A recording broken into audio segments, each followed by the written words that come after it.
এবার বাংলাদেশে জঙ্গিবাদী হিন্দু সংগঠন ইসকনের বহিষ্কৃত নেতা ও সম্মিলিত সনাতনী জাগরণ জোটের মুখপাত্র চিন্ময় কৃষ্ণ দাসের গ্রেপ্তারের বিষয়টি যুক্তরাষ্ট্রের পররাষ্ট্র দপ্তর তথা স্টেট ডিপার্টমেন্টের নিয়মিত ব্রিফিংয়ে উঠে এসেছে।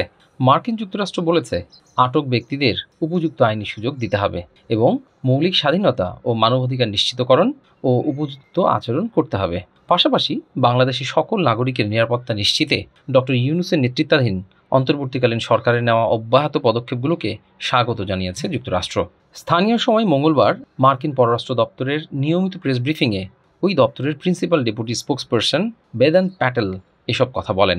এছাড়া ধর্মীয় স্বাধীনতা ও মৌলিক মানবাধিকার রক্ষা করা প্রয়োজন বলেও মন্তব্য করেছেন তিনি।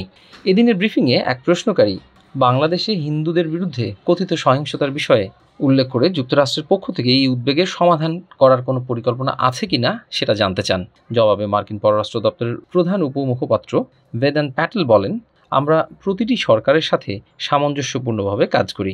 যাদের সাথে আমাদের সম্পর্ক রয়েছে আমরা স্পষ্ট করেছি মৌলিক স্বাধীনতার প্রতি সম্মান থাকা দরকার, ধর্মীয় স্বাধীনতা ও মৌলিক মানবাধিকারের প্রতি শ্রদ্ধাশীল হওয়া দরকার।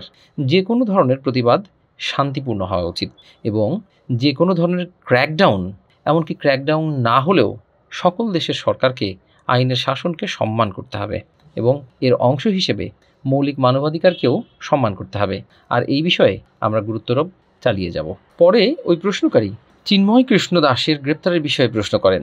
তিনি বলেন, চিন্ময় কৃষ্ণ দাস ব্রহ্মচারী বাংলাদেশে ইসকনের সাবেক নেতা।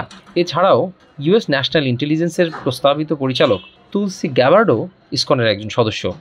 চিন্ময় দাসকে বেআইনিভাবে গ্রেপ্তার করা হয়েছে, কারাগারে রাখা হয়েছে এবং বাংলাদেশের কোনো আইনজীবী চিন্ময় কৃষ্ণ দাসের পক্ষে দাঁড়াতে রাজি নন, কারণ তার আইনজীবীকে মারধর করে হাসপাতালে পাঠানো হয়েছে ইতিমধ্যে।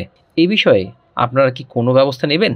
জবাবে বেদান্ত প্যাটেল বলেন, আমার কাছে এই মামলার বিস্তারিত কোনো বিবরণ নেই, কিন্তু আবারও বলবো, আমরা জোর দিয়ে যাচ্ছি এবং ইতিমধ্যেই জোর দিয়েছি, যারা আটক আছে তাদের পক্ষেও উপযুক্ত প্রতিনিধিত্ব করতে দিতে হবে এবং মৌলিক স্বাধীনতা ও মানবাধিকারের সাথে আচরণ করা প্রয়োজন।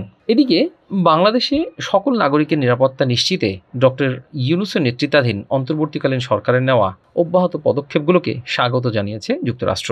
বাংলাদেশে সংখ্যালঘুদের নিরাপত্তা দেওয়ার ক্ষেত্রে অন্তর্বর্তী সরকারের কথিত নিষ্ক্রিয়তার অভিযোগের ব্যাপারটি যুক্তরাষ্ট্র কিভাবে দেখছে? ভয়েস অব আমেরিকা বাংলা বিভাগের করা এমন প্রশ্নের জবাবে মার্কিন স্টেট ডিপার্টমেন্ট থেকে পাঠানো এক ইমেইলে সরকারের নেওয়া অব্যাহত পদক্ষেপগুলোকে স্বাগত জানানোর কথা বলা হয়।